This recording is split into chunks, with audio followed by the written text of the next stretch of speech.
Hello and welcome to the June 1st Monday live metaphysical chat. I am so happy that you're here. I see we have a few people joining us already. We're going to be doing only metaphysical questions tonight, so be sure that you phrase it in a way that makes it metaphysical, and I am happy to answer it. We have a lot to talk about. There's a lot going on in the world. And I'm not averse to putting a metaphysical spin on the political things that are going on if you want to venture there. Because I do want you all to understand that while some of the stuff that's going on, especially in the US right now, is a little scary, that is the wrong energy for us to be in. We want to face this knowing that we will prevail. We don't want to fall for the lies of those deceivers who would discourage us and put us on the wrong path. And there's a lot of those going on right now. It's quite worrisome. So I want to be sure that you guys understand we are going to prevail. We are going to overcome the darkness, but we can't give in to fear and getting pulled off of our paths. So, in case you don't want to talk about that stuff, I'm willing to shift gears. You let me know what you want to talk about. I was thinking, cool, Joan. All right, soul contract. That's a great metaphysical question. Yeah, I was thinking, karma as it applies to all kinds of things, and absolutely soul contracts.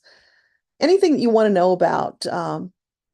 Twin flames, that's another thing we can talk about if you're curious about that, because there's a lot of misinformation about certain of these things out there. And I would be honored to share with you from the Akashic Records their take on the truth of these matters. So.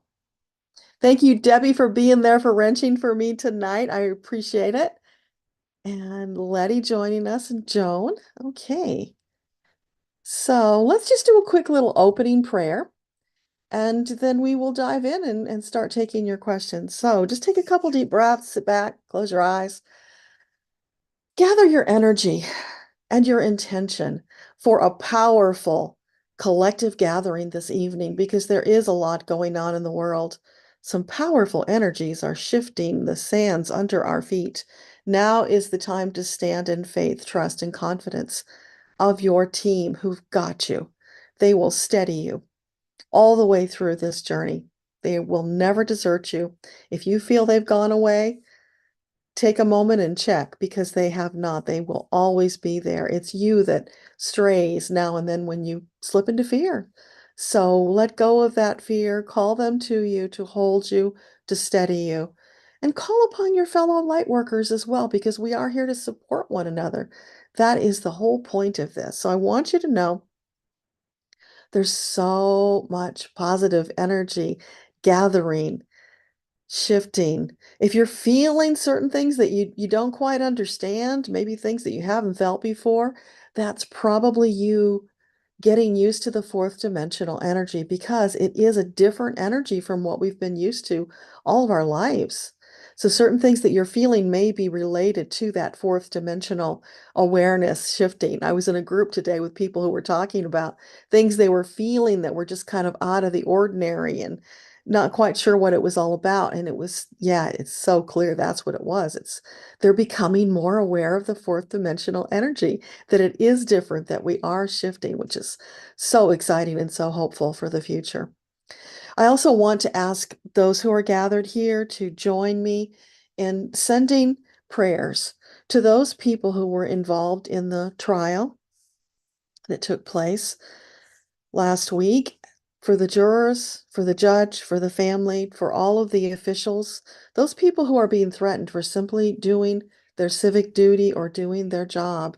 We can surround them with the love of angels to protect them because they are walking the path on our behalf to bring justice, to bring love and light to the world, to overcome the darkness.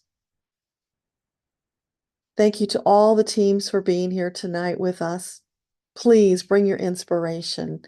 Guide us in the direction of information that would be the most beneficial for us to know right now. That's what we would like to have. Thank you all for being here. Thank you, thank you, thank you. And let's dive in. And Joan said, yes, karma, and definitely the darkness and how we'll get through it.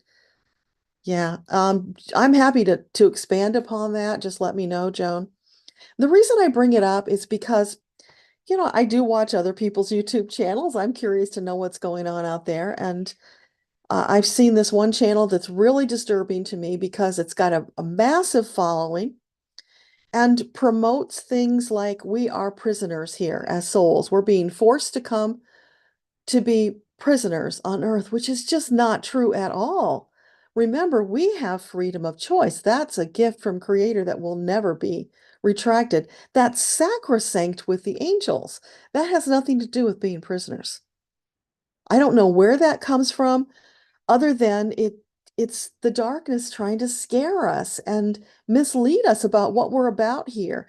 We are co-creating with God who we are and who our world is. We're not prisoners in any way, shape, or form. So if we were to accept that truth and get pulled into that direction, that could take us totally off of our path.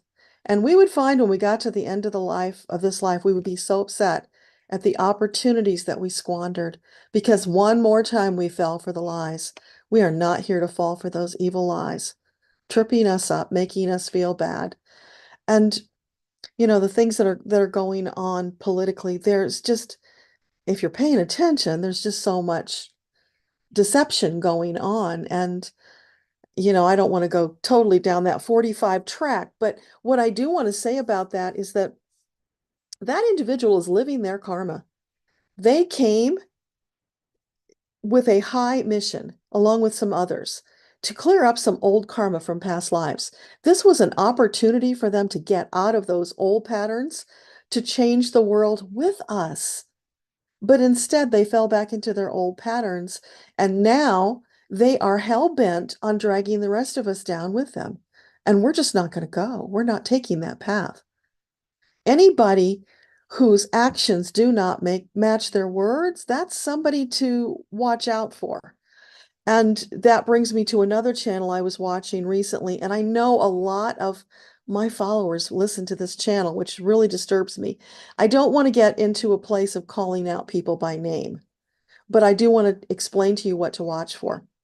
So this person did this whole video about the trial and about the both siderisms as they were describing it, talking about how we need to find middle ground and that no matter whether the blue or the red win come November, it wasn't going to change things very much. And to that, I call a big fat bullshit. Because one side is supporting hope, love, light, and peace. The other side is all about denigrating other people, filling their greedy pockets, subjugating women. There is just so much evil intention there, dragging us toward authoritarianism. And, if you've paid attention to history, think back if you remember this. And if you don't, I'll encourage you to go research it. Once upon a time, Iran was a very forward-looking country. The women dressed what we would call normal. They went to school. They had lives. They had a say in things. And then the theocrats came in and took over. And look where they have drugged those women. Now they've got to cover every inch of their bodies. They have no rights. They can be killed. We could go that path. That is not where the light workers intended to go in this lifetime. So we've got to be aware of it, stopping it, not being fooled and drugged down that path. There is no both-siderism equality about it. One path supports the light, one path does not. Now, that is not to say that either path is perfect, because even the path that, in my opinion, supports the light, yeah, politics is a dirty game. They've all done things that they could probably be brought up to account for. But there's one side that overall is trying to move us in a positive direction. The other is not. And that is not subjugating women. And by the way, we are moving into a time where divine feminine is stepping up to take the lead. The last time this happened cyclically, divine masculine suppressed it. The feminine didn't get their turn. Now we're owed. It is due, and we are taking it. We're not asking for permission. Divine feminine is rising so that we can clean up this mess. The war, the hatred, all of the detritus that is out there. we've got to clean that up so that we can move into Earthtopia. So there's a lot of that going on. I don't want to get into a sermon on this, but I do want you to be very aware to who you're listening to, because this individual I'm thinking about sounds very much like they're on the same spiritual path that I'm on, and I hope you are because you're here. It could be so easy to get pulled into that and to think that, well, if that's what they said is true, then this is true also, and taking you right off your path. Question everything. Do their actions match their words? Are they moving in a place of love and light? Or are they going the other direction? So please, please talk to your angels, have them help you, reach out for fellow light workers. And if you're concerned about these things that you might fall upon, ask for help. And while I'm not willing to name names publicly, because that's just not something I can really do on YouTube, if you guys want to do a private session where we talk about this openly, I'm willing to do that. So you let me know if you want to do that and we'll schedule it, because I feel so strongly that I need to warn you about it so that you can open your eyes and make your own decisions, whether you agree with me or disagree with me. And that's okay. You've got to make your choice. But I feel like I need to let you know, and I'm a little hamstrung here in this format. So let me know what you want to do about that. We'll see if I have any other notes here I wanted to share.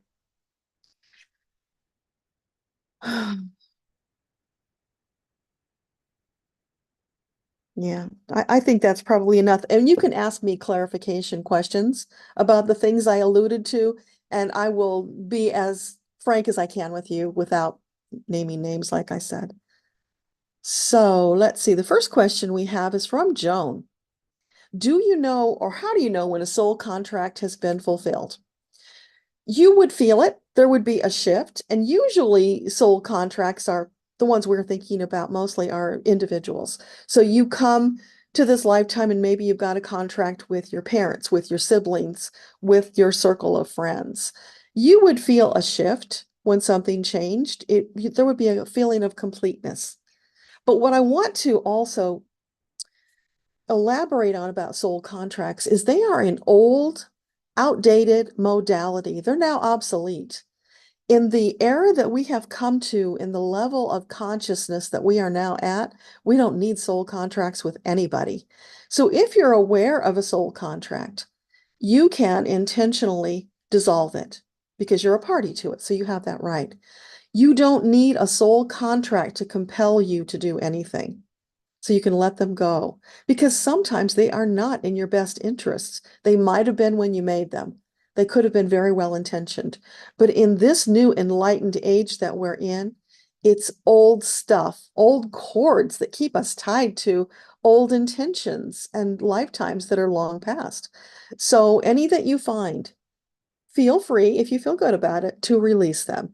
And you can simply state that as a sovereign soul, you have the right. So ask your angels, set your intention, make a little speech, whatever feels good to you. You can light candles, you can burn sage or incense to clear, whatever feels good to you. Let them go. Don't let them drag you around by the neck anymore. You need to be free of that old stuff so that you can make the new choices. Because remember, we're now in fourth dimension. Things that we made contracts about in the third dimension, they just don't apply anymore. So let me know if that makes sense and if that helps.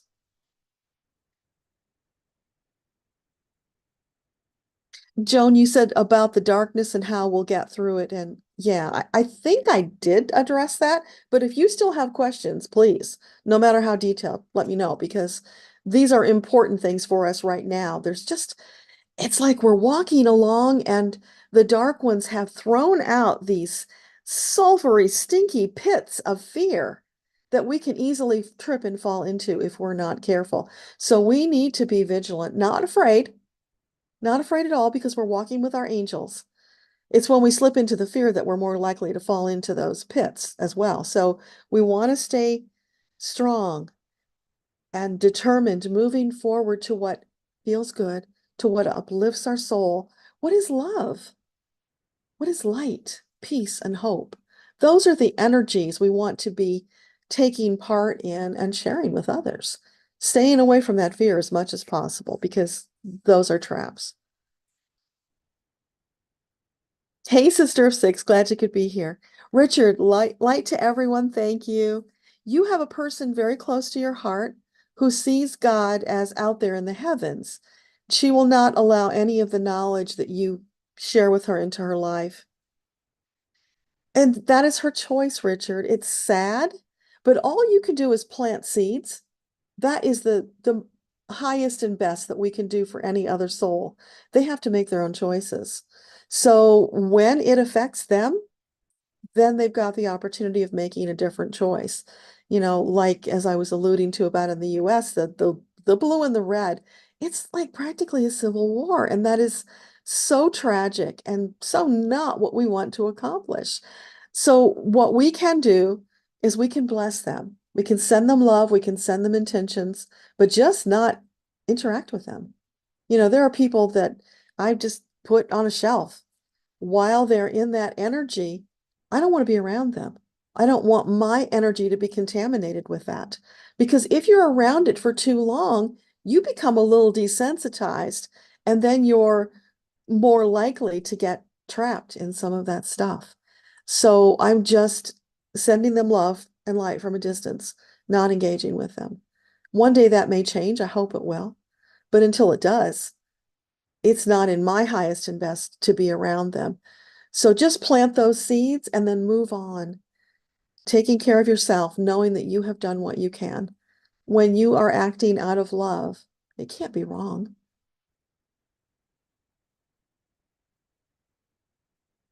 And Richard, you said night is all you can watch. I'm not sure what you mean by that. So let me know what you mean by that.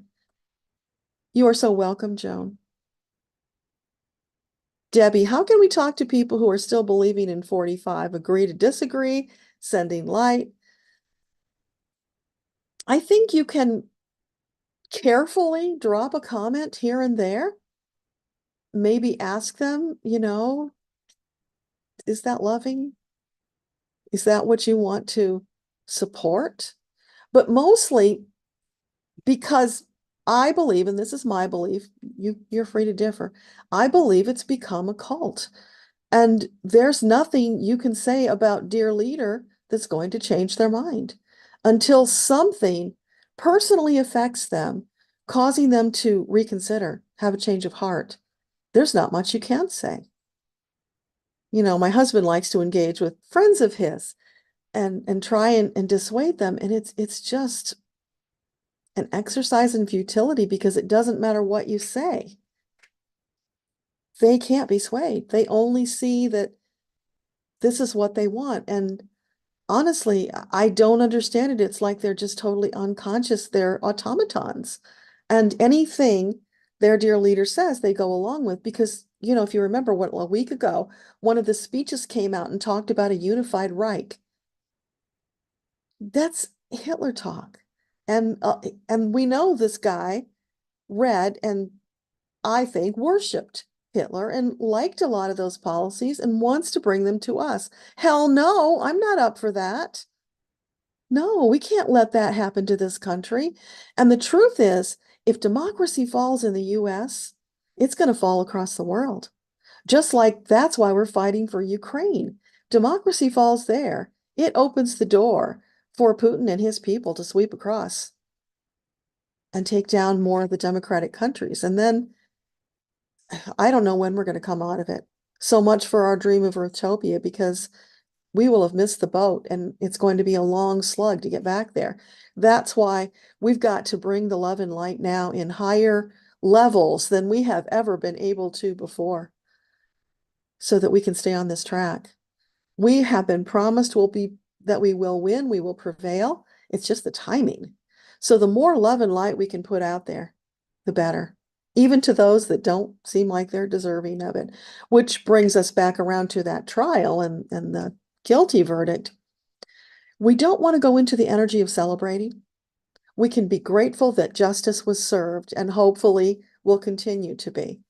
But then we want to stay in that uplifting, positive light about where we're going with our future, because we don't want to get pulled into that energy.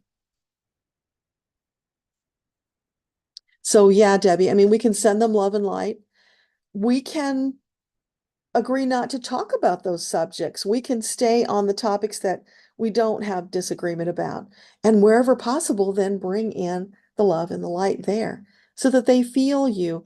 It's like they used to know that we were equal, we're souls, but they've kind of forgotten that and they've gone into this us versus them energy. We don't want that. Stay away from us versus them as much as possible because all that does is causes them to dig their heels in and fight against it more. So go back to those things you have in common. Let them see and remember that, hey, we're not all that different. Don't you want peace in the world? Don't you want your neighbors to get along and help one another? Remember those days if their barn burnt down, you would go and help them? We're still those people. That is still there. It's just there's this cloud that's over their eyes and they've forgotten. So reminding them of the things that you have in common, I think is one way of reaching out. Let's just ask Metatron, what wise guidance can you give us for relating to our fellow beings who have just taken a wrong turn? What can we do? He says, just love them. Try not to focus on your disappointment and the fear, because yeah, there's a little bit of fear about what might happen if that side prevails, but try not to focus on that as much as possible. See them as Creator sees them, as a perfect soul, and just smile and send them love. It's like the wise parent who knows that even though their child is misbehaving, they don't love them any less. And they know they'll get past this. They have to be wise and guide them through it. But these are recalcitrant children who, time and time again, are just walking the wrong path. So one day that will change. One day the veils will be lifted from their eyes. But that's not today. So until then, we use the most powerful tool that we have at our disposal, and that's love. Just keep sending them love, even though you don't want to sometimes. Know that sending them that love, they will feel it. They have to feel it. That's the way it works. What they do about it is their choice. But just maybe, if you keep beaming all that love at them, it will start to erode the edges of that hard shell that they've developed, and it will make a difference.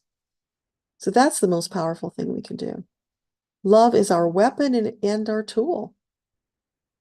Love will prevail.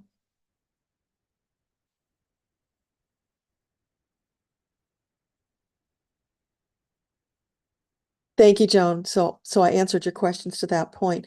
Any info in the Akashic Records to help the U.S. going to the light? So, Metatron team, what can you offer to the U.S. specifically? Because we're in this precarious place right now. We're teetering on a precipice. What guidance can you give us so that we might bring the light today, tomorrow, and every day to set this ship back on the right course? And the answer is still love. That's the most powerful thing you can do. So when you find those days when you are just so frustrated, aggravated, angry, fed up to here with hearing that negativity, take a break, get away from it. Don't let it wear you down. Take a mini vacation if you need to, and that can just be an hour walking in the woods, whatever it takes to help you shift your energy. This is a time to be very mindful of your energy. Keep it up. Keep it high. Keep checking in with your angels. Meditation is also a really good tool. So, that big meditation we did with Gabriel, that's super powerful. Go do that one, or go do any meditation that feels good to you. And you can do that also. You don't have to sit down and do a formal meditation. You can just close your eyes, take a couple of deep breaths, and say, hey, angels, can you come on in and give me a hug? And just be with them. Spend a little time with them. Let them fill you up.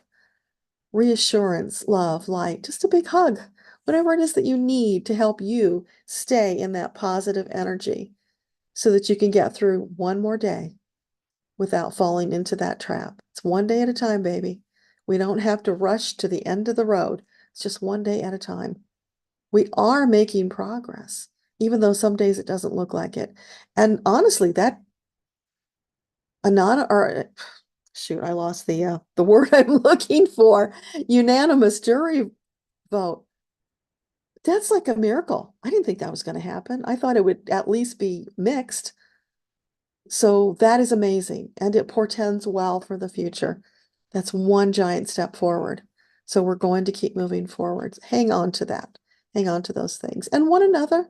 If you need extra help, you reach out to your fellow light workers and ask. And like I said, if we need to have a private talk where the whole world's not listening, I can do that. I can arrange a call where we get together where it's not public and we can just really say the things we need to say because it's so important right now that we support and lift one another up.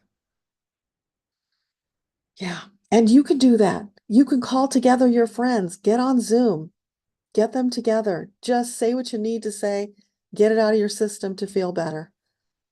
Whatever it takes, we've got to be there for one another. So, okay, let's see.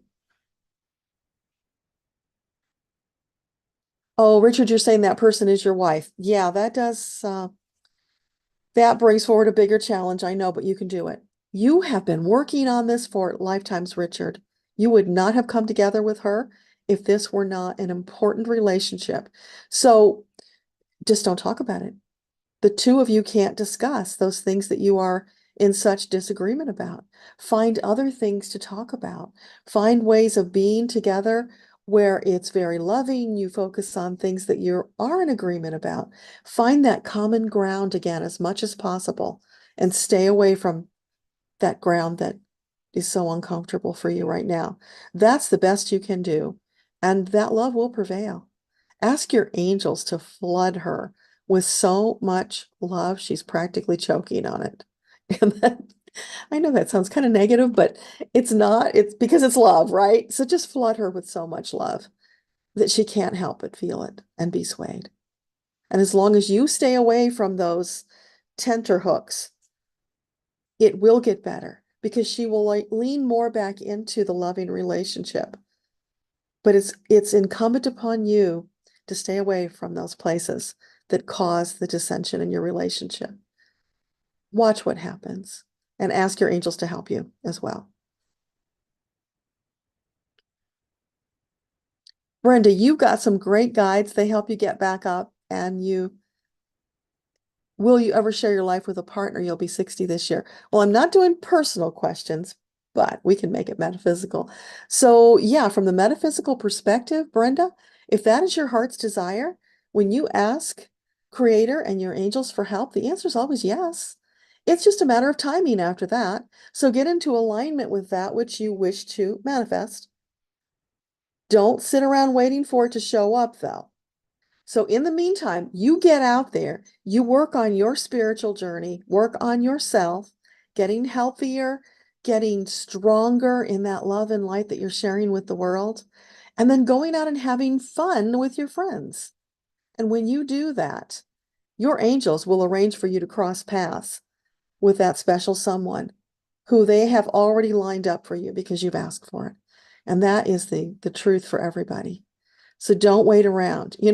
Many years ago when I was between marriages, I was really lonely and I really wanted a partner. And it just seemed like I always picked the worst boyfriends. Not good at that. So finally I got disgusted and I said, forget it. I'm giving up on that. I'm just going to go out and have fun with my friends. So I went to this square dance convention in Milwaukee. I was living in Indiana and I met my future husband, who I would have told you was not my type. But when I met him, I wasn't spiritual at that point either, a little bit. I wasn't awakened. I felt hands on my shoulders pushing me towards him. We've been together for now 36 years.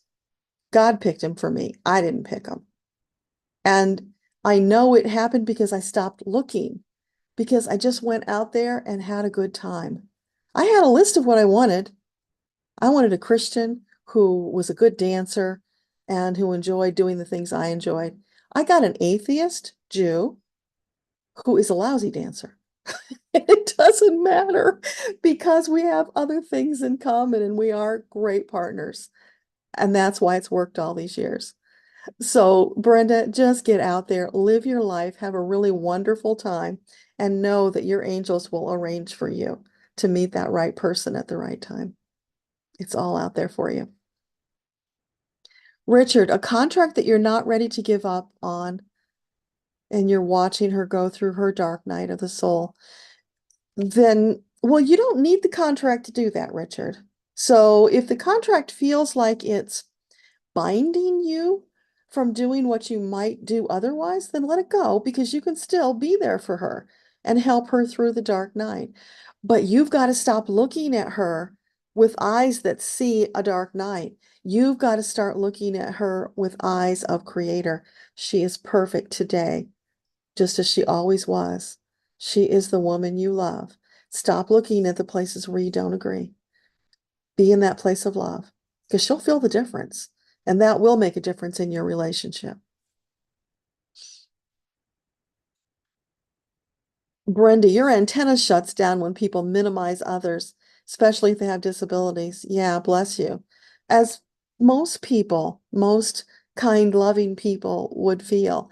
And that's why I don't understand these people who support 45 because, he denigrates those people. He calls the military losers. I'm flabbergasted by that. And yet, their eyes have been clouded. They don't see that. They see a shining star when they look at that person. So we can't change that. What we can do is change how we interact with them. Just keep sending them the love. And that's always going to be the answer. The creative ways in which you do it, now that can change. So get creative about it. Do fun things together that don't involve politics. Just get away from that or all those other things you disagree with about. Find that common ground because I believe in my heart that most of us still believe in the golden rule of, love your neighbor as yourself. And by the way, remember in that, you got to love self first before you can love your neighbor. So don't forget that part of it.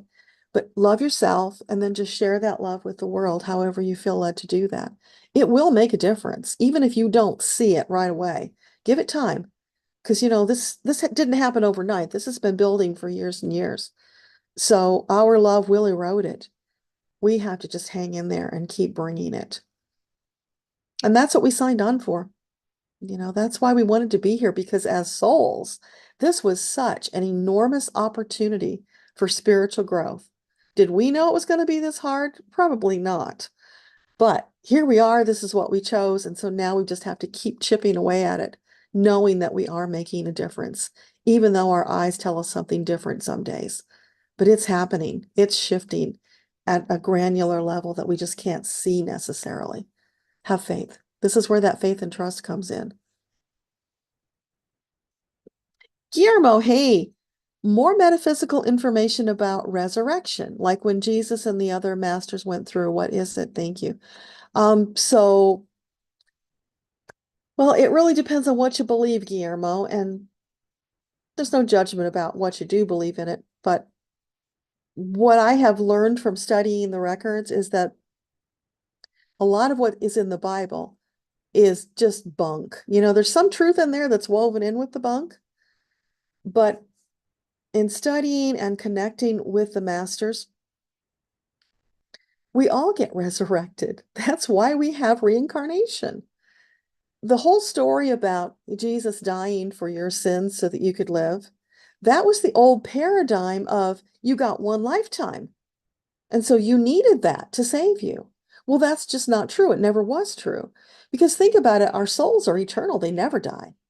So if we only got one lifetime, what would we be doing for all of eternity if we didn't come back to do it again, to learn more, to rise higher, to create better and bigger and fuller? So that's what it's always been about. And at some point in time, men wanting to control the world, to have power for themselves, greed and power, they spun these stories so that you would be under their control. And heaven forbid you stepped a foot out of line, because then you would not get life eternal. Well, that was never true.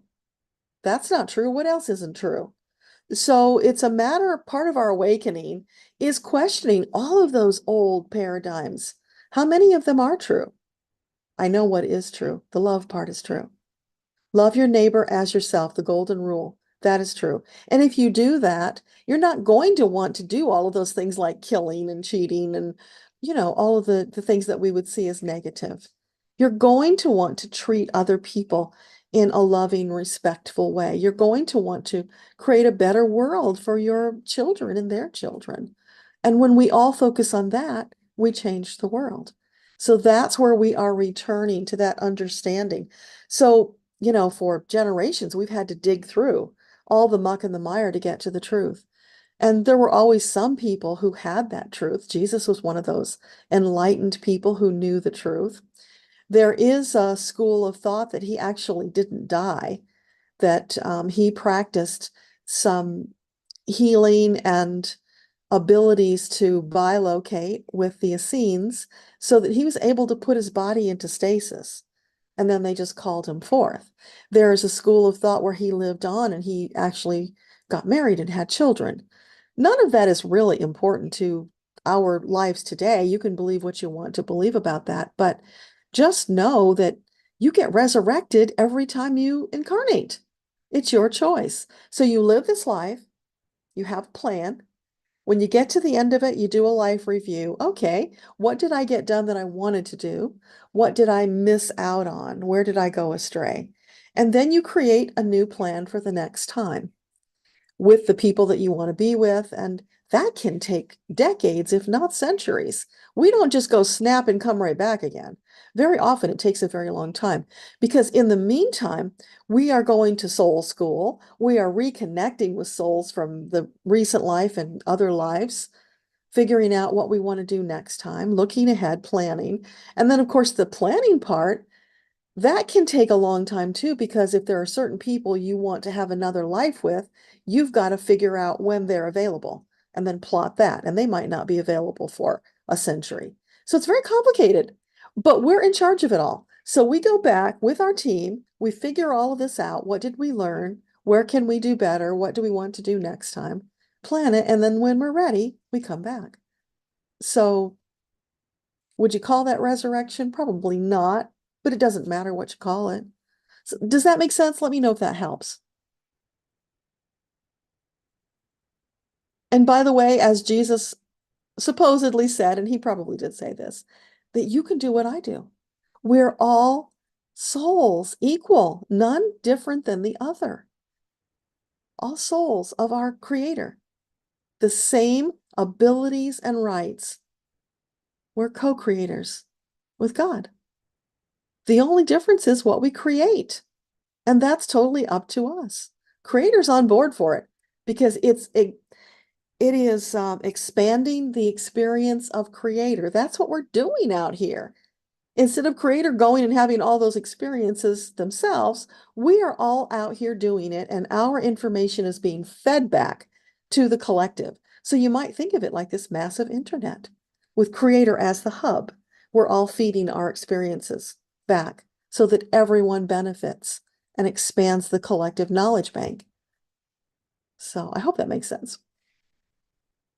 It's far simpler than we think it is, and at the same time, it's complicated. Letty, you'd like to know if the gray man prophecy refers to a new leader or a world movement, and will it be beneficial? I don't know what that is, but I'll ask Letty. So, gray man prophecy. First of all, is the gray man prophecy true? I get that it is. Okay, and it's a leader for a new world movement. Is that who this individual is? I get a yes. Okay. And will this gray man bring the world to a better place? Oh, I get a no on that. So the prophecy is true, but the gray man is not working in our best interest. So is this someone that we need to beware of? Yeah. So if you want to elaborate on that, Letty, and ask another question, please feel free. I'll have to research that later because it's one I haven't heard about. Mary, you saw a psychic and you were talking about soul to soul communication. Have I done this and how is it done? You'd like to know, but properly. Um, have I done this? I believe that I have, because energetically connecting with other souls, we get our angels help us to telepathically connect with them. It's the same way that we're getting these downloads from Creator, from our angels. So we can get them from other people if we choose to. We can connect with them. Whether the person you want to connect with is able to do it or not, you can still do it. So if you have read the book, The Path to Hearing Angels and Guides, if you do that exercise, you would be able to have that soul to soul communication. If you have the desire to do it, you can do it because you're talking to the soul, not the person, not the ego. So here's the other thing about that, though. I think most people on earth still think of themselves as this ego body. This is who they identify with. My journey changed as I worked with the records and did that ego, higher self, soul process that they gave me. And that was also in one of the books. We've talked about that a lot. That's a meditation. I no longer identify as this ego body. I identify as the soul because we came together in oneness to live this journey at the higher level. So that, I believe, is where most of humanity is going. And as we move into that awareness and identification of ourselves as a divine soul, everything changes. It gets easier, it's less complicated, we have more clarity, there's certainly more love, and we can manifest faster, which means we get to Earthtopia faster. So that's where we're all going with this. So I hope that answers the question. Yes, you can do it. It's possible for you. It will take some effort. It doesn't just usually happen at the snap of the fingers. But yeah, I would encourage you, if you haven't already, read that book and then join us in the support group to discuss and help you lift up. As a matter of fact, speaking of which, it's on the events page of DebraLupien.com, and be sure you two B's. But I think it's June 21st. We're having a gathering because it's the solstice. We're gathering on each of the equinox and the solstice. We're gathering on each of those, so 4 times a year. For the people who have done the meditation challenge. But if you haven't done it, come anyway, because it will lift you up to be there, to connect, to just be in that energy, to be encouraged to reach for more. So I'll let you know, of course, when the time comes, and I've got the links all ready for you. But meanwhile, just know that that's coming. So that's another way you can participate. Brenda, that helps. I'm so glad. Yeah. Some of this stuff is really hard to explain. I mean, it's so clear in my head, but I've gotten it from the angels, and it doesn't always translate well into English. So yeah, let me know if it doesn't make sense, because I won't be offended at all, and I'm happy to elaborate because I want you guys to get it. And I also want you to get it for yourselves, which is why it's so important. Take that journey, connect with your team. There's just nothing like it. It will change you in profound, dramatic ways. You will not be the same person you were before. And that's a really, really good thing. That helps, Richard. I'm so glad. Yeah, you keep asking, you keep working at it, and we are all going to send you massive loads of love and light to help you with that. You can do it, or you wouldn't have signed up on for it. Letty, to Richard, you know somebody very close who goes around rebuking everything and everyone who didn't have his belief. And now he's awakened and sees the light, and you laugh about it. Oh, I love that story. And that's going to start happening. You know, at some point, these people who are under 45 spell are just going to wake up and see. I mean, there was so much information available way back when, if you cared to investigate, to see that he just was not a good person. I mean, I lived in Brooklyn in the 80s and had exposure to him. So I knew the heinous things he had done.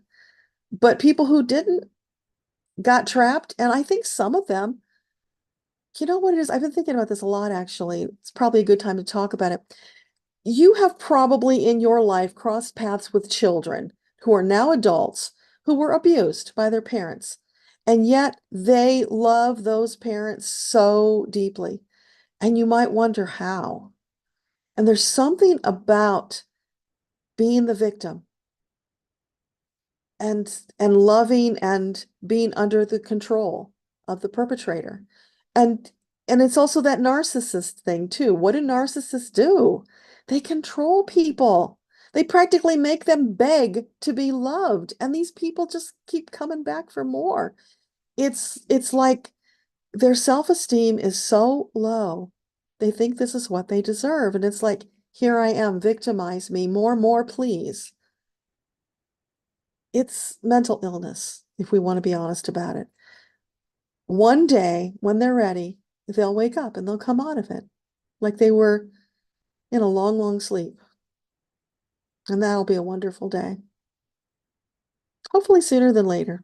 But meanwhile, we just keep doing what we can because what their journey is has nothing to do with our journey. We are all on our own individual journey. We have things that we planned for this life. So don't let anyone or anything steer you off that journey. And like Richard, in your case, what if you got to the end of your life and you discovered that you had spent all these years trying to fulfill this contract, trying to help this person who never gave, and you were unsuccessful? How would you feel? And maybe that's okay with you. But I want to encourage you to ask the question because sometimes it's not worth it to go a mile out of our way to help somebody who's going 50 miles in the other direction. And that takes soul searching. Is that what you want to do? And I'm not advising you either way. Please don't take it that way. I just want to help you think about it in a more expansive way because it does impact your soul journey. And how far out of your way do you go for somebody who is fighting you the whole way? And maybe that's all the way to the end, or maybe it's not. But it's worth asking the question. Joan, referencing the golden rule, you are speaking up to combat all the muck and the darkness. You would never have done that before. Thank you for explaining that I'm responding in a desired way. Yeah. The golden rule is just one of those immutable truths, universal law. It never changes. I'll bet you if you were to go to other planets, they would still have the golden rule because that's just the crux of life. For life to continue and to thrive, there has to be love and nurturing. That's the beginning of it all. If Creator didn't have all of this love, none of us would exist. So what better example? And Jesus is a fine example. I mean, we don't know exactly what he said in the Bible is true, but there was enough there about love, and I believe those are true. You can certainly see the actions and how the actions backed up the words. And again, that comes back to watch people's actions. Do they line up with their words? That's the way to figure out whether you're on the same page or not. So, yeah, those actions of sharing the love. But if the people are not open and willing to hear and accept the love that you're sharing, then you brush the dust off your garment and you go elsewhere where you are wanted. You don't cast your pearls before swine. That's a waste of time. That's beating your head against a brick wall. So be mindful of that. How far are you willing to go? How far does it benefit your soul journey to go?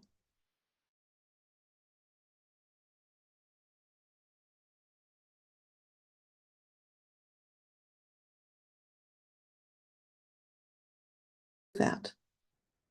It's always about our journey first because we can't help the people if we don't first help ourselves.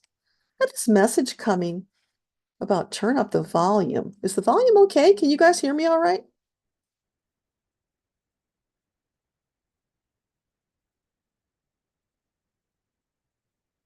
You can just give me some thumbs up if it's okay. If it's not, I'll see about turning it up.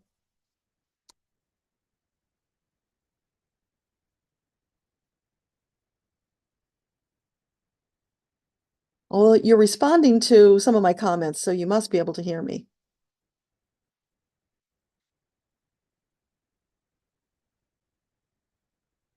Joan, responding in energy. Yeah. Love and energy. That's what it's all about. C'est la vie. That question applied to you today as well. Oh, I'm so glad. Isn't that cool how the angels do that? They just bring things that are common for all of us to benefit from. Hey, Beth, glad you could join us. Oh, I froze. Okay. Maybe, okay, so that message is gone now. Maybe that's the reason it gave me that message. All right, well, hopefully you got it all. And if you missed something, just let me know and I'll go back and get that part again. Hey, Bridget, with twin flames, you hear about mirroring. Does that mean that one will awaken and the other will not? Um, Mirroring. Hmm. I don't know. Let me ask that question. So twin flames and mirroring, is mirroring a thing with a twin flame? Okay. And so is it possible that one would awaken and the other would not? So they would not have the mirroring? Yes. Okay. So that brings up the question about twin flames and the opportunity to talk about that for a minute, because there's a lot of different ideas about twin flames. So I want to give you the take on it that I got from the records, because it's pretty different from what's out there. And that is that we are all whole, complete souls. We are not one half of a soul that needs to find the other half to be complete. Because if you think about that, what logical sense does that make that Creator would curse us in that way? Because in all the world, there's only one, and you've got to find that one or you've failed? No, in fact, you've had people who were wonderful matches for you in many lifetimes. Any one of them, or even somebody new, can come forward and be what you might think of as your twin flame. But there is no need to find that one. There's a need to find the one that makes you happy, that you can have a great life together with. So if you're always holding out for that special twin flame, you're going to miss a lot. But they are acknowledging that this mirroring that you're talking about for you is true. So it just may not be true for everybody else. But, as far as that whole twin flame thing goes, I encourage you do your own research, feel your way through it, because again, my truth may be different from yours. This is just what I've been taught, and I'll share it for what it's worth. So we have many opportunities to find love and happiness with others. It's not limited. And they don't even have to be the romantic relationship. You can have a bestie who is kind of like what you might think of as a twin flame. So there are more opportunities for those kind of close relationships. We want to encourage and allow those, because we all need all the support we can get right now. Letty, Solari Paravicini wrote prophecies and is now known as the Argentine Nostradamus. Okay. I don't know if that's a question, Letty. I'm not familiar with that person, but possible. Thank you, Joan. You can hear me. Great. Debbie, you can hear me. Awesome. Oh, Debbie, you thought it was your internet. Okay. Well, sometimes it is. You just never know with these things. You can be on a Zoom call and one person freezes, or then all of a sudden all the people freeze, and you're never quite sure who's freezing when and what. But yeah, thankfully it all came back. So I'm at the end of the questions, you guys. And we're only an hour in. I can go longer if you have more questions, or if not, I can let you go early. You tell me. So for the people who came late, I encourage you to go back and watch the beginning, because I talked about what I would call false teachers that are putting out messages, leading people into the darkness. They talk a good game. They know the words to say, and they sound like they're on the same page as you. But when you start listening to the whole thing, you will find inconsistencies, and then you're like, whoa, that doesn't jive. And then suddenly you realize, oh, they were wooing me in and reeling me in, and they're not in alignment, and they're really trying to pull me down the wrong path. Like this one channel I mentioned earlier, that this person is teaching that we're all prisoners here as souls on earth, which is a total horsepucky. We are not prisoners. We are free choice souls. We chose to come to earth. We chose to come in this lifetime to make a difference, to be here, to bring in Earthtopia. And if we hadn't volunteered, there were lots of others who wanted to come. But, if we all hadn't stood up and said, yeah, we want to do this, we're ready to bring Earthtopia, then it would have been delayed for a long period of time. So as it is, we're accelerating the timeline. Things are shifting and moving towards where we might even get there closer sooner than Metatron originally was teasing us with 2028, but it sounded like it could even happen sooner. And it's all up to us standing strong, not giving in and falling into that fear trap.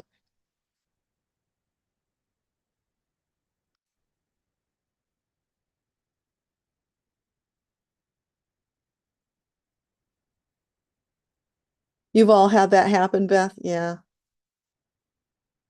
Debbie, you felt the truth when I mentioned cult mentality. Yeah. Yeah. Well, that's really the only thing that explains it, because how could you look at the things this person has done, and when he declares himself the second coming, my hair about got set on fire. I'm like, WTF? You people are trying to tell me that you're Christians? Have you not read Revelation, where the prophecy said that the deceiver was going to come and claim to be the second coming? Hello. How much more does it need to be written out for you explicitly? That part it blows my mind on a regular basis. I don't get it. They've just given up everything they ever believed to follow blindly someone who assaults women and young children. I don't know if you read about that or not, but that was common knowledge back in 2015. I read the court papers about it. And somehow all the minions came along, facilitated this rise to power, fooled the people. I just don't understand it. But we can't get stuck there. We have to let that go and know he's not going to win. His team is not going to win. It's going to be hard, but we are going to prevail. We are going to get rid of all that negative energy and move forward into a better tomorrow.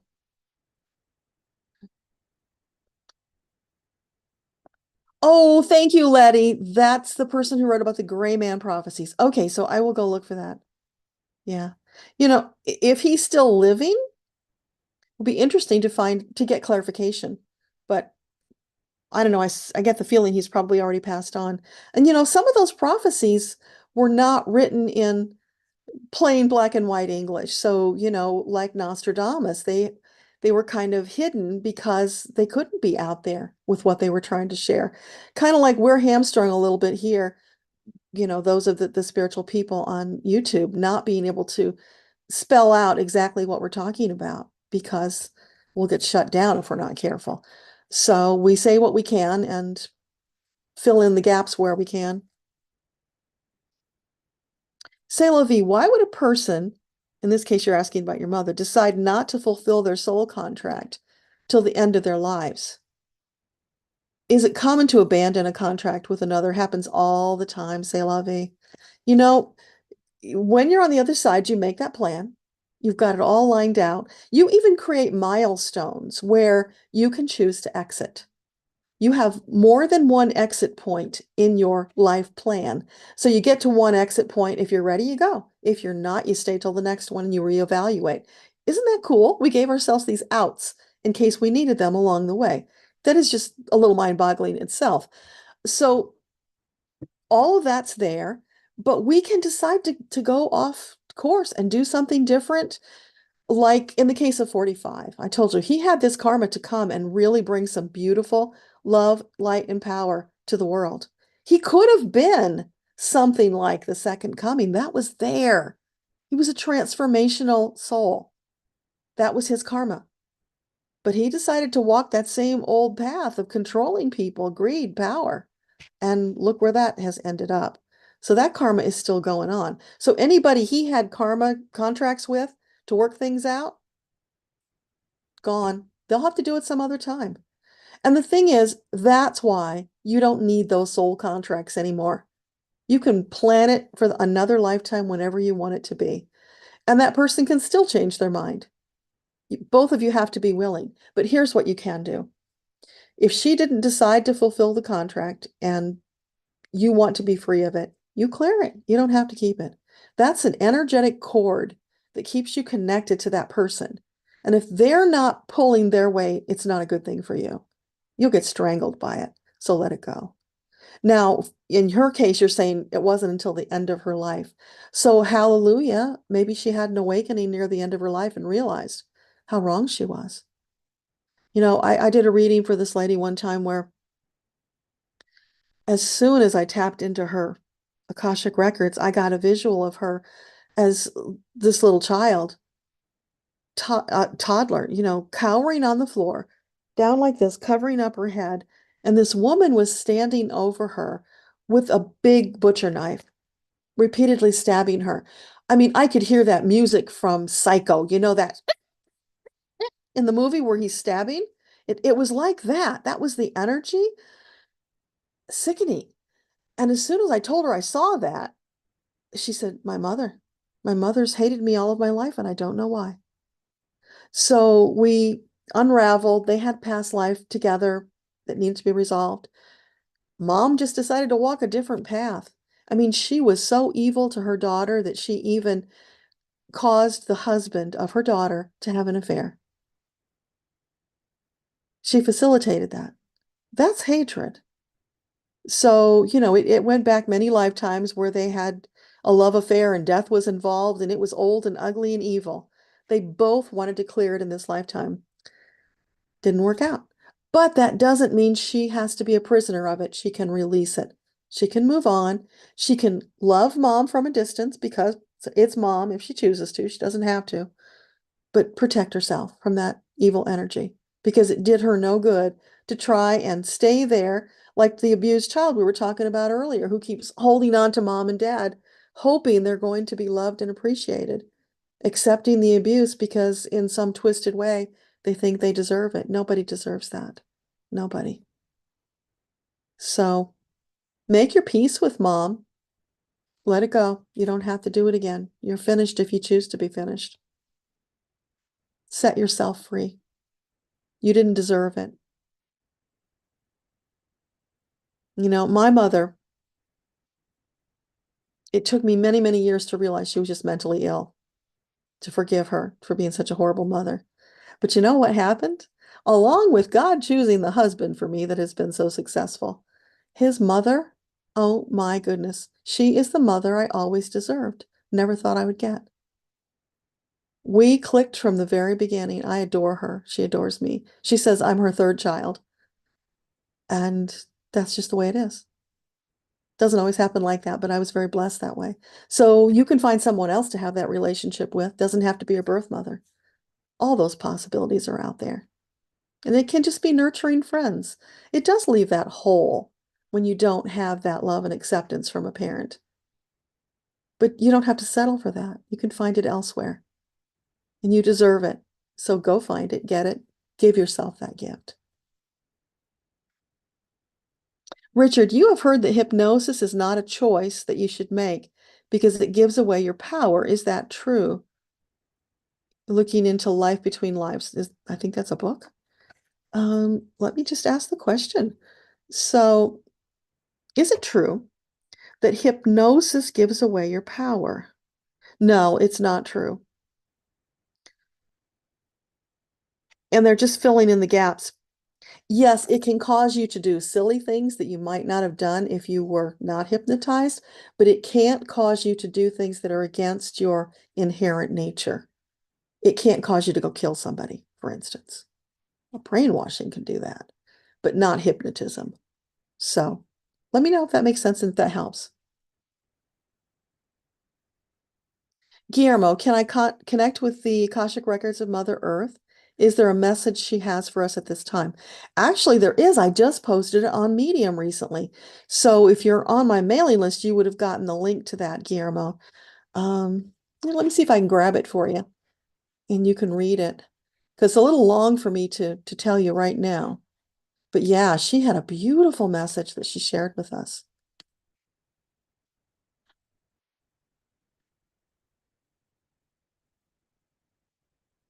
Okay, let's see if I can put it in here in chat. There you go. So yeah, highly recommend it because it was just such a loving, beautiful message from mom to us to let us know that we're in this together and she's got our back always, just like Creator. Because I don't know if you knew this or not, and I can't remember if it's in the story, but Mother Earth, Gaia, does love and nurture us. She looks at us as her children. We were given into her care when we incarnated on this planet, and she takes that responsibility very seriously, doing her best to help us. So all these things that are happening, the climate events and things that kill people, that's not because she wants to hurt us. She's trying her best not to. But some of it is just she's got to protect herself so she can be here for everybody. So I hope that makes sense.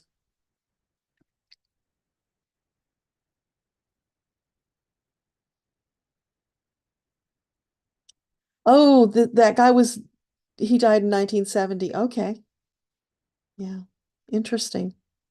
So probably if he was born in the late 1800s, he probably did not write anything straight out in, common language. It was probably masked and people interpreted it. And with Nostradamus, if you go back through decades of people interpreting what he wrote, you will see that they have claimed this was, Hitler and over in various times and other things they attribute to certain of the quatrains. And sometimes they were right, sometimes they were wrong. And now there's things in there that they're talking about that apply to present day and to the King of England, and who knows? You can only look at it in hindsight and see whether it matches. But, I think it was shared with positive intention, and he did the best he could so that he could stay alive and continue doing his work. Because, that at that time he would have been killed for sharing that kind of information.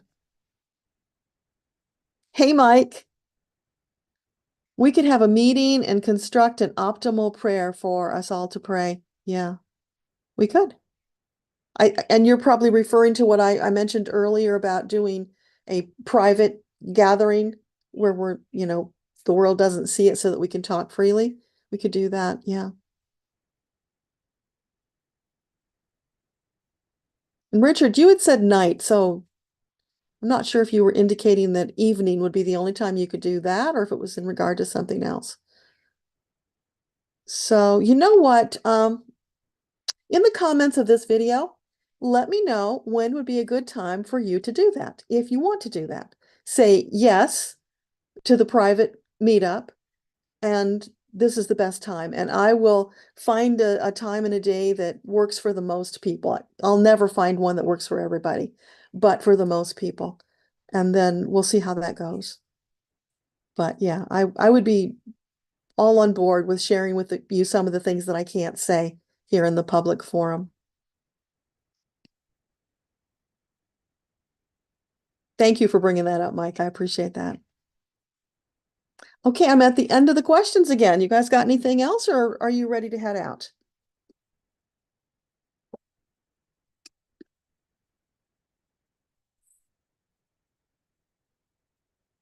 Say la vie, your brother-in-law was born into Mormon, and he left that cult after a divorce. Now he's in the cult of Trumpism.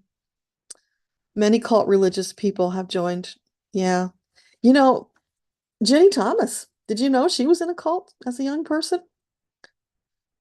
People who have fallen for it once are more susceptible to falling for it again. What I don't get, you guys, maybe you understand it and can explain it to me. How can you worship somebody who is always whining about what a victim they are? How they're a failure, how people are against them, help me, help me. I'm so rich that you've got to give me all your money. And people are doing it. They're giving their last dollar. People who are on the edge of homelessness. It's just this deep insanity that I don't get, but it's their choice. So until they wake up, Mondays might work, Mike. Okay. Well, this first Monday at 7 seems to work for a lot of people because it hits that time where the people down under can make it. It's not in the middle of the night for them, and it seems to get more people. So that's a possibility. But yeah, just leave your comments. And I didn't mean here in chat. I actually meant when the video is done. If you'll go back and post the comments on the video, that way other people will be sure to see them and it will encourage them to chime in and let us know. And even if we only have just you people who are here tonight, that's fine because I can share it with you, then we can talk about it and help each other come to terms with it. Then, you'll share it where you feel led to share it.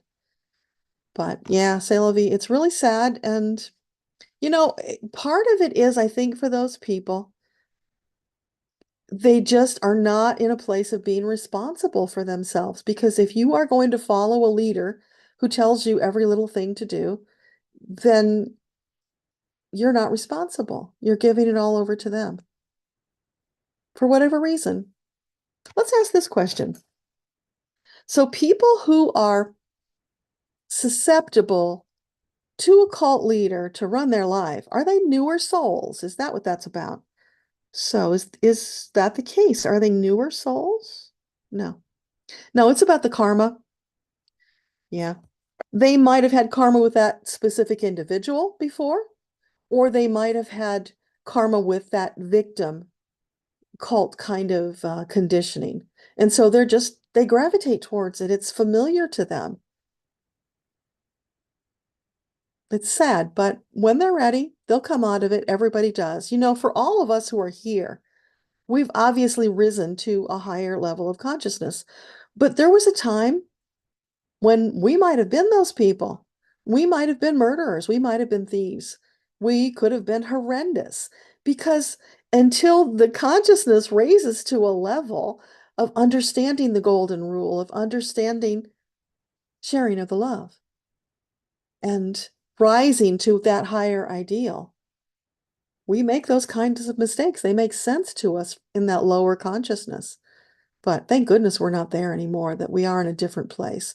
And that's not in any way to denigrate those who are not, because we're all on our own individual soul path. And where we are is perfect. That's what Creator says. So it's not for us to look down on them or feel sorry for them. It's to respect their choices. Doesn't mean we can't do our best to love them and help them make better choices, but we still need to respect them for who they are, where they are, and we just do our best despite that.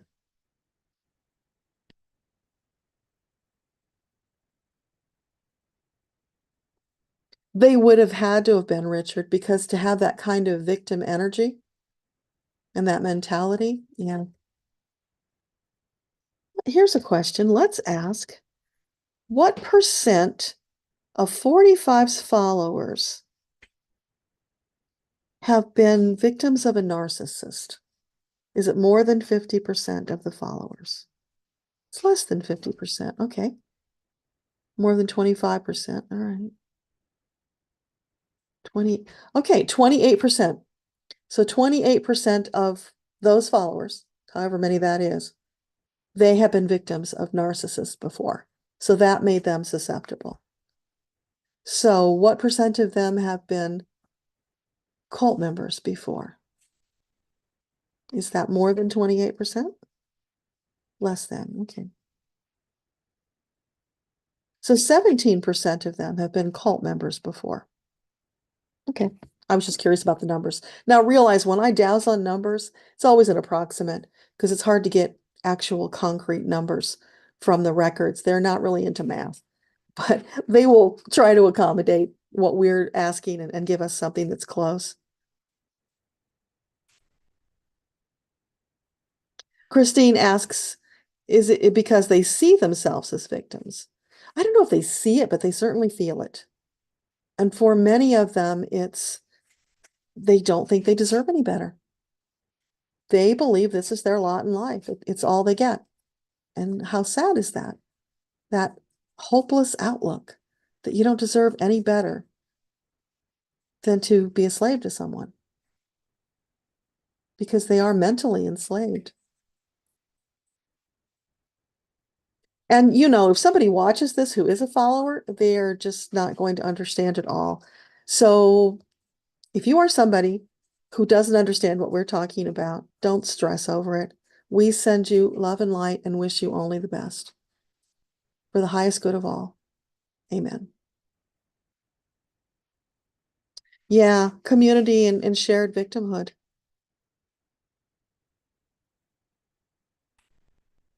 Letty, because now it's easy to let go and not judge. You see that they will see the light in their own time. Yeah, that's perfect. Yeah. And I can't remember if it was you, Letty, or somebody else. I answered a comment on one of the videos earlier today that was talking along those lines. And oh gosh, no, I lost it. Oh, about judgmentalism. Um, saying that they themselves needed to work on not being so judgmental. It might have been you, Letty. I'm not sure.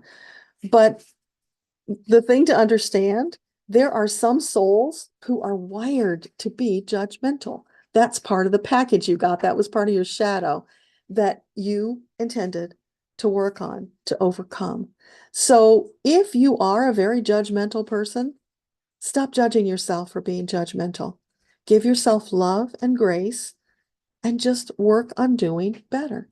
Know that every soul is perfect because God says so.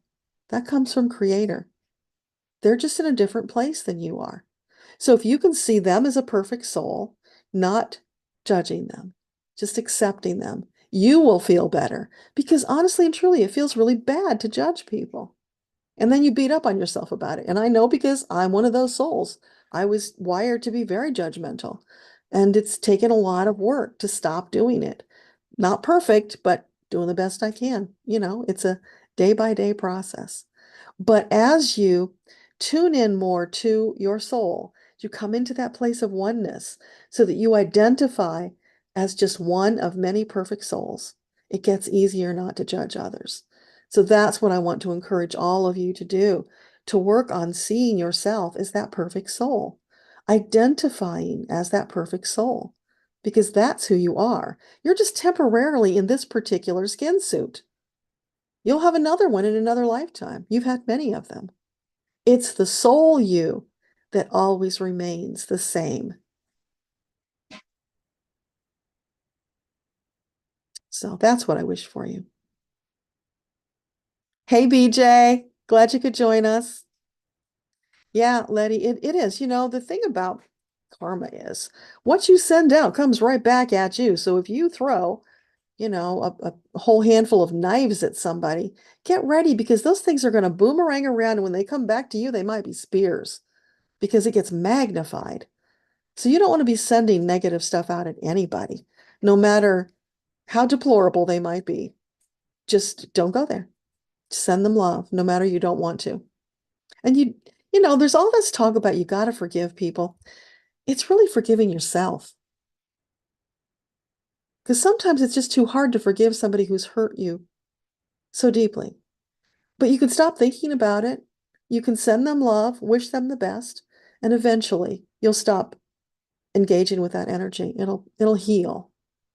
But, I think trying to force yourself to forgive someone that you really don't want to forgive for good reason is just counterintuitive. So just stop thinking about them. Stop sending negative thoughts to them. Acknowledge them as a perfect soul. That's all you need to do. And then just disengage with that energy. Don't be around them if it's too hard to be around them. Yeah, love and grace for ourselves, Debbie, that's so important. Because remember, that's the golden rule. Love yourself so that you can love others. And if Creator made you and says that you are perfect, then who are you to say you're not? So when you beat up on yourself and think bad things about yourself, you're essentially calling God a liar. That's something to think about. God says you're perfect, magnificent, beautiful, resplendent. And tomorrow you're going to be more of that. Accept that love from Creator. When you accept that love from Creator and let it fill you up with a knowledge and understanding that it is truth, it changes your life. And yeah, you probably aren't going to do that overnight, but bit by bit, you'll get there. Keep reminding yourself, and I'll keep reminding you, because it's always, always about the love. It always comes back to that. Love conquers everything. Love wins the day. Love will carry us to Earthtopia and beyond. Anything else you want to talk about?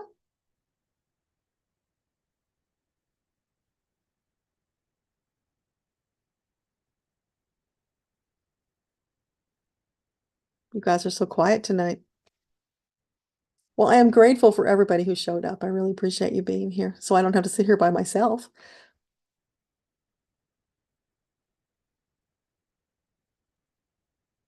Yeah, we're moving in really positive directions. And I started a new mastermind group. We have our first meeting of that group this week, so I'm really excited about that, to work with this small group of people who want to really focus and concentrate on up-leveling their spiritual consciousness and work. And that's how we're making a difference bit by bit. You know, all the people who show up for you, giving of their time and effort to be online, to share this love and light with you. So much gratitude for that. Imagine if we didn't have that. You know, I listen to Linda G sometimes, and she repeats over and over, the realm told her she had to come on YouTube to calm the people down. Well, I didn't know that's why I was doing this, but yeah, it's all part and parcel. It's to be here, to be that stable anchor, to help you when you're floundering about and feeling overwhelmed by the fear and the uncertainty. That's why we're here. We're those anchors that you can lean against. You can rest, have a nice meal, and, get your energy back up again, whatever it is you need. We're here for you. And then there are others that are there for us. It's all works together for good, for the most beneficent outcome for all. We're doing metaphysical questions tonight, BJ. So you can ask anything you want, just make it, wrap it in a metaphysical expression, and it's good.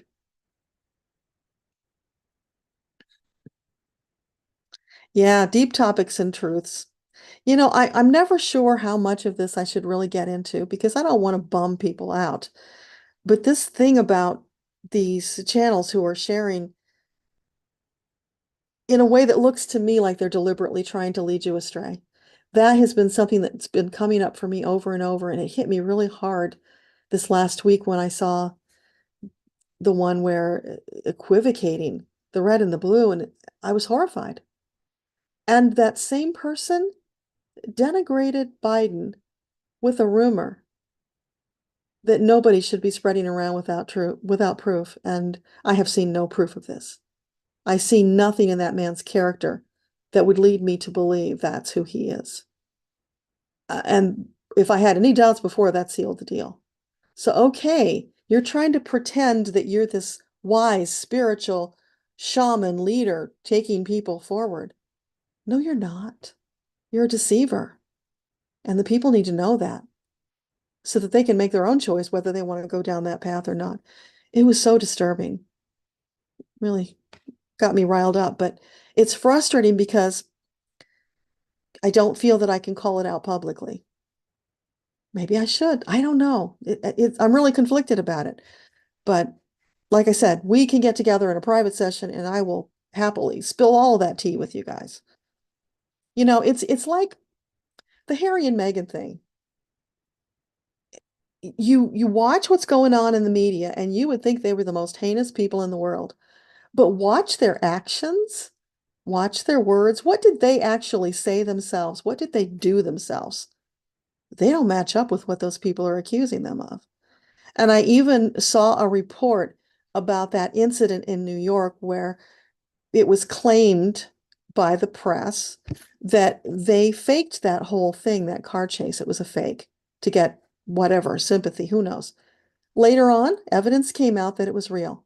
They really were being pursued. No, they weren't screaming through the streets of Manhattan at 100 miles an hour, but trying to go through that traffic very fast, getting away from somebody who's chasing you, would feel that way. Trust me, I've driven in Manhattan traffic. It is no picnic. So when you take a step back and you look at the big picture, where do the words and the actions match up?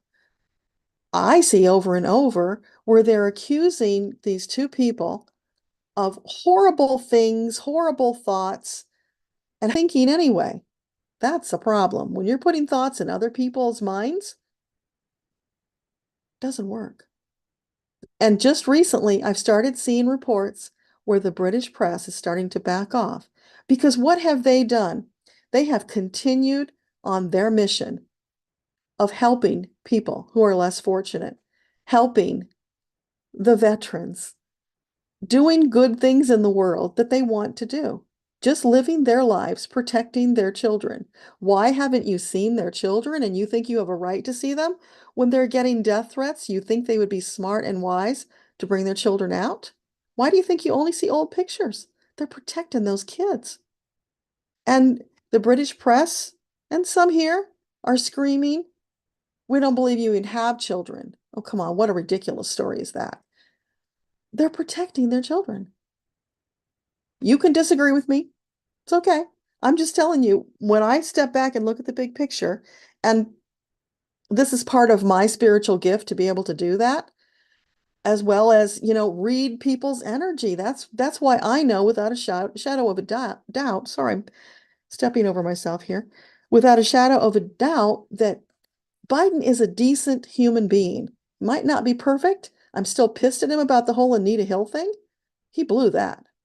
But today, in this age, he is trying to keep America's ship afloat. He's trying to keep democracy alive. The other side is not doing that.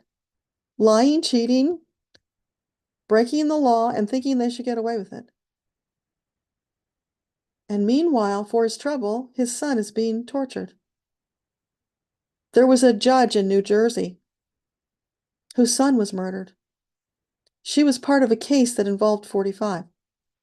Connect the dots. Do I have proof of that? No, but energetically, I know what I know. So I'm probably pushing the button a little too far there. I'll pull it back. Christine, the purpose of narcissists for empathetic people to find their power. Well, think about that, Christine. Purpose to me indicates divine design. God would not do that to us. That doesn't make sense that he would torture us. No, he only wants the best for us. Narcissists are people who got off of their path. They pursued a dark way. And part of that dark way is controlling and tormenting other people. They are sovereign souls making those choices. God's not making those choices for them. There is no reason for them to be that way other than their choice. And I encourage you to look at all these kinds of beliefs that you have, question them. Does it make sense that a loving God would do that? And if the answer is no, then it's probably not true. A lot of deep soul searching that we all need to do to get rid of some of these old beliefs that have kept us trapped in these harmful paradigms, enslaved to them in some cases. No, we are coming to a level of consciousness where we're busting out of that. It doesn't work for us anymore. Richard, listen with your heart and you will know the truth. Yes, mostly. I mean, the deluded people, I don't know if they can tell what's true or not. That's the problem. But it's always good to listen to your heart. Find the love, tune into the love, and feel what's the best thing for you and for others.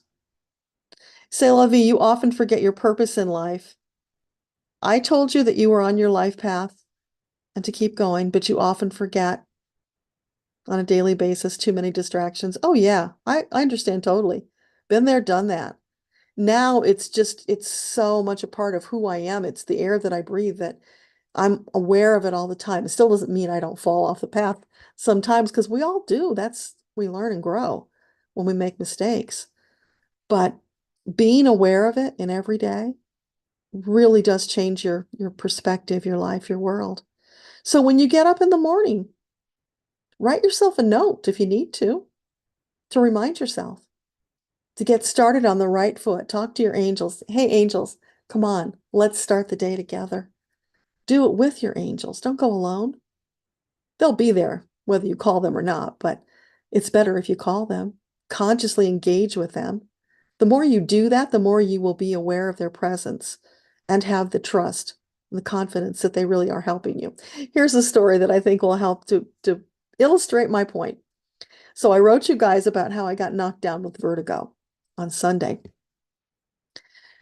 And that was hell. I am not going to kid you. So I'm asking the angels while I'm in this spinning state, because that's all I can think to do, what is going on? What is this about? I am doing all of this work and I get knocked down with this. What is that about? Why are you doing this? Well, of course, they didn't do it to me, but there was something I needed to get out of that. And I was asking them for help, and the days were going by and I was still dizzy. So, I got smatterings of things, but it's really hard to channel when you're spinning. So finally, I got some more clarity. I think I know what it's about. It's these neck issues that I've been having for a while that I neglected. And so there's the message. If I hadn't neglected it, it might not have gotten to the point where it caused the dizziness. And then yesterday, I got an email from my favorite homeopath talking about a remedy that I've never tried or even heard of before that helps with neck pain and dizziness. Angels. I rarely read this lady's emails because I have too many emails to read. I picked that one to read, and it was what I was looking for. Come on, that is not a coincidence.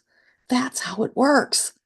No, it doesn't always happen in the moment you need it, but I needed that time to go through what I was going through to figure out what it was, to come to an understanding, to learn the lesson of stop neglecting my own self-care. Because even I preach it to you guys all the time. I suck at it. I'm a work in progress too. But hey, you make it painful enough for me, then I'm going to pay attention. And that's what they did. So it's not like they were torturing me, but all of the things came together to cause that eventuality, which led me to this new information and new understandings that I can take action on it. I hope that makes sense. I'm still a little fuzzy headed, so it's getting better. Richard, your guides told you to protect the children, so you took it as all children. It can be if you choose that, but it doesn't have to be. You see, that's a responsibility that you've taken on. So the universe looks at you and they say, hey, Richard, we see that you really like having this responsibility about children. We're going to give you more. And then you're creating the karma of more responsibility. If you're happy with that, great, keep doing it. If you're not, don't do it. You don't have to. You take on what you feel good about taking on, what you can do in a joyful, happy spirit, not obligation, not responsibility. Because your first obligation and responsibility is to you. What is best for you? If you are diverting your journey because you've decided it's your job to take care of all these children, then at the end, you will be disappointed that you did that. Always your choice. Always. But think about it in that context. What will you regret when you come to your end of days not doing? And I encourage everybody to think about that every once in a while. If I feel like life is a little crazy and getting out of control, I always take a step back and I ask myself, if I knew I had 1 month left to live, what would be important for me to accomplish? What would I regret not doing? And then those things become number one priority. It's really good for setting your priorities back in alignment, really connecting with who you are, what you want to be, what you want to do. Because none of us know how long we have. Could be tomorrow. And that reminds me, I wanted to mention this too. I don't know about you guys. I'm suddenly noticing lots of people dying. in my vicinity, people I know or know of, just death after death after death. I don't know if you're feeling that too or noticing that too, but I think there's something going on here with this shift that more souls are saying, let's get the hell out of Dodge. We don't want to be here for this. And Metatron had said a while ago, a lot more souls were going to be leaving. So a bunch of them chose to exit when the virus came around. But there are still a lot more who want to go before we get to the big battle. So I'm just curious if you're noticing that too, or if it's just a phenomenon in my world. BJ, is Earth really the only planet this dense? We're at the bottom of the line. Well, that's kind of putting it in a negative way, isn't it, BJ? When really Earth is the place that presents the most opportunity for growth as a soul because it's hard. It is dense. It's different. It's easier since we shifted into 4D energy, but it's still hard. And we've got this big uphill battle yet. So what I've been told is it's very challenging. If there's another more challenging, I have not heard about it. They always talk about, Earth being the most challenging place, and that's why all the souls want to come here. So it's a privilege to be here. You had to compete to get here against all the other souls who wanted to come.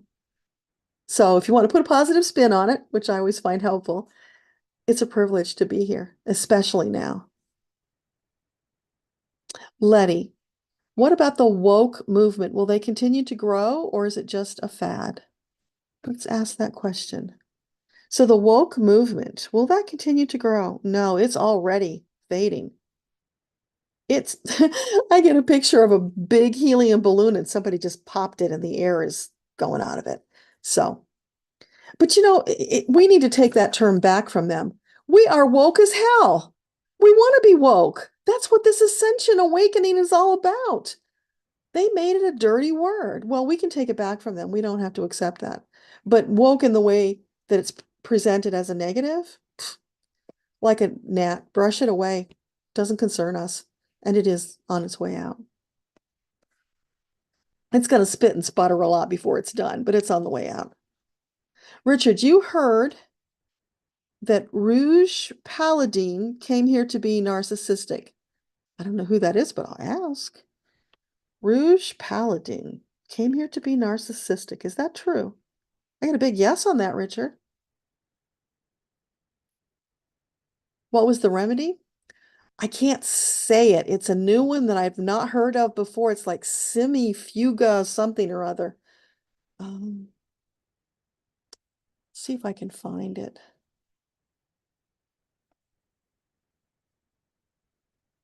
It's good for a lot of stuff, but in specific, what jumped out at me was the neck and the dizziness thing.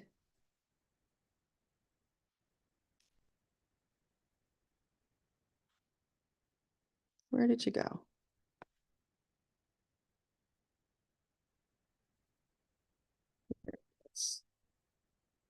I don't have any idea how to pronounce it. One day I'll find out, but that's the name of the remedy.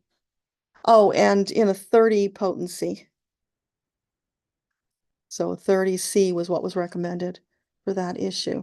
Because there's this cervicogenic thing where if you have issues with the neck, it can cause dizziness. And I had been having issues with the neck. So it really fit once I did the research. And of course, I immediately thought it was Meniere's because I got diagnosed with that in the 80s and had brain surgery to fix it. It was so bad. I was disabled for quite a while with it. It would knock me flat for hours and hours, several days a week. It's horrible.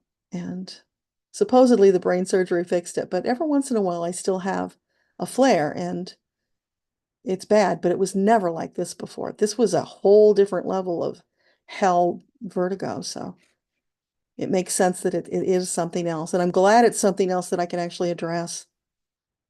Minnie, you learned to set a boundary with an angry family member and you had no idea how freeing it would be. Took a while to learn. Oh, bless you. That is so important, Minnie. Remember that and use it over and over. With those people that are just cantankerous like that and want to fight, you just leave their presence. You don't have to put up with that. So they need to understand either they need to shut up, Talk about things where you can be on the same page and remember you love one another or not be together at all. It's always about taking care of you.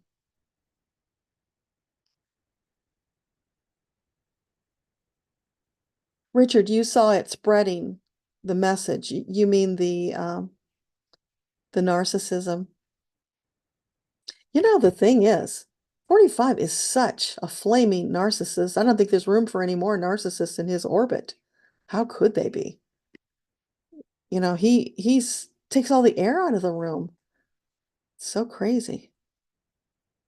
And Debbie, you are noticing more death. Interesting. I'm going to have to sit down and have a talk with the angels about that because it's something, when we notice something like that, it means something. So it begs us going and inquiring to find out. So, okay, we're noticing it. What does it mean? Can you elaborate so that we know how to process? At least that is important. And I'm getting so much more information lately.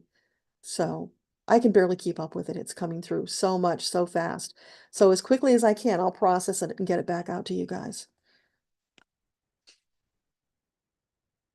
You are so welcome, Letty. Oh, the children. Gotcha. Gotcha. Oh, so you were worried about the narcissism going to the children. It could. I mean, if they see that as their example of how to be a successful adult, then sure, it could affect them. If instead they see how devastating it can be to other people and they have compassionate hearts, they can choose to be different. But then there's also, you know, that place where they can be so weighed down by it that it sucks the air out of the room. That's all that there is for them. Suffocating. And so as much as possible, you just bring the air back into the room. Let them see there is another way, there's a better way. Help them to feel which feels better. Does this feel better or does that feel better? Think about it. Minnie, you're so welcome. Yeah, you guys, so we got about 15 more minutes if you want to hang out a little bit longer. Or if you're ready to go, that's good too.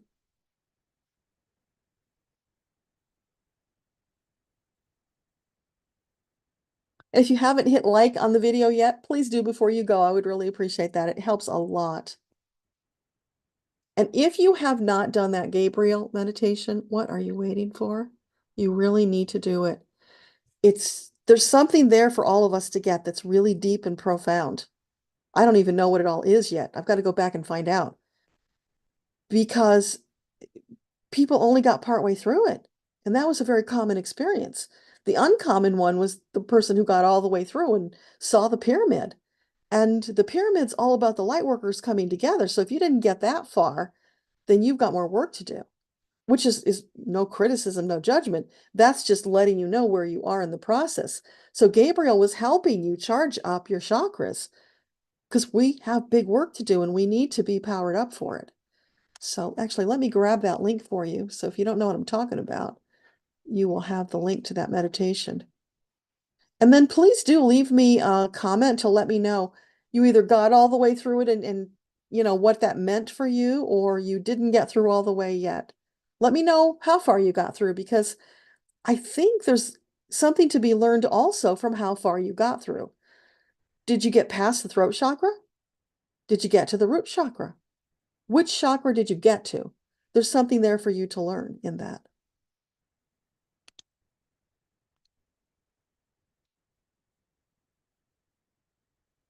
So here you go. This is the Gabriel meditation. Okay. I don't see anything else. Well, let me just take a drink. You guys think about it. If there's anything else you want to talk about.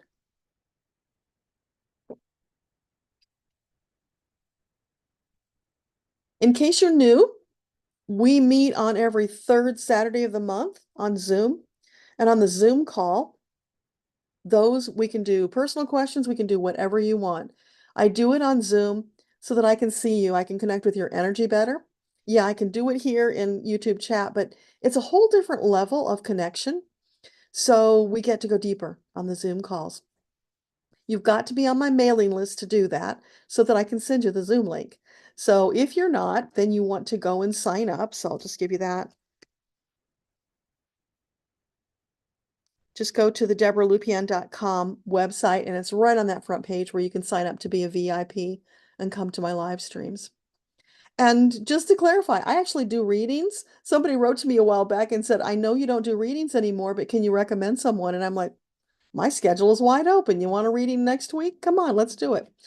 So yeah, and you'll find the readings on my website as well. But yeah, I do readings. Thank you, Richard. I really appreciate that. You are a blessing to me too. I appreciate seeing you here, showing up regularly, being a support in the community. It means everything. For all of you who come, touches my heart to see your names and hear what's going on in your lives. You know, we have to look out for and take care of one another. That's important right now. Always was, but more important now. Minnie, any advice for living with someone with chronic depression? Oh my gosh, I feel so for you with that. It's really hard, especially if that person doesn't want to do anything to help themselves. You want to make as much space for yourself as you can because I don't know about you, but I can only take that in small doses. So you can do a zip up for yourself. That would be really wise. Zip up, Google it. It's Donna Eden, and her name is Eden, Zip Up. There's a video for it. Teaches you how to do it. But essentially, you zip up an energy field, a protective bubble around you, so that when you are in places that are energetically too noisy for you, too debilitating for you, it gives you a protective boundary so that that energy that you're feeling pings off the boundary that's out here instead of coming in and debilitating you. So when you're around that person, be zipped up. And if you're around them for a long time and you feel that you're starting to notice it eroding, go zip up again. You can't do it too much. Keep that force field fully charged up. Just re-zip it and keep that energy off of you. That will help tremendously. It'll give you that breathing space that you need. But cultivate your own space, your own time. Do things apart from them. Don't spend any more time than you have to in that energy. You know, if they want to change, they can change. There is nothing that our bodies cannot heal if we put the effort forth. We use the tools that we've got and we ask the angels for help. We are built to heal. We're not built to be sick all the time. That's something else that's coming in with all the negative energy. We can throw that off.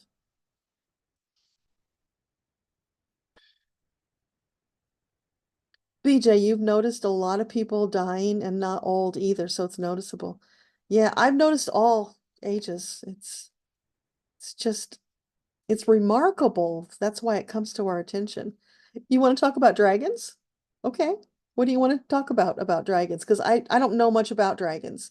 I've had a dragon show up a few times in meditation, and it was, it was an angel guide dressed as a dragon just for a storyline. So I don't have experience with dragons per se, but I'm happy to ask any questions that you have about them. Minnie, I'm so glad. Thanks for being here. Yeah, I don't know where that comes from, Christine. I maybe just, some of the bigger channels said I'm not doing personal readings anymore because I'm overwhelmed, but no, my schedule's wide open, so plenty of time to do readings. And I love doing soul introductions. It is the most profound experience when you meet your soul. And I get to do that. So it just feeds my soul like mad to be able to share that with people. I love it. Can't do too much of that. You're so welcome, Minnie. Okay. Any last bits? Do you have a specific question about dragons, Christine? Or if you don't, bring it back next month. We'll be here on the first Monday again. We're always here first Monday at 7.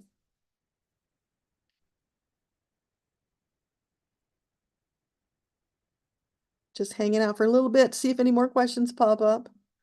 If not, we'll just do a closing prayer and send you all off to enjoy the rest of your evening.